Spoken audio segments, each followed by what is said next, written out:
There are two places where you can arrange frames in Animation Desk. They are the timeline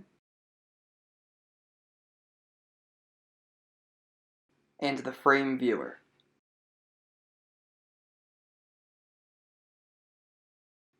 The timeline is located at the bottom of the canvas.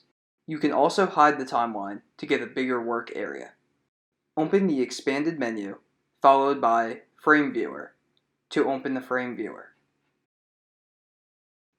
Here's how it looks on a phone.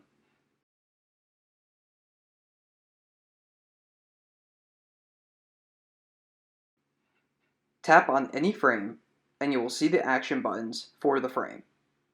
The buttons are Add, Duplicate, Repeat, Tag, and Delete. Go to the Frame Viewer.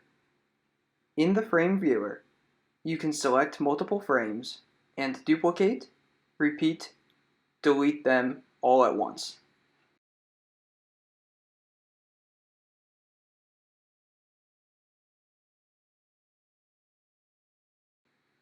You can control the speed of the video by repeating the frames. Here's an example. After repeating the frames, the dog runs slower.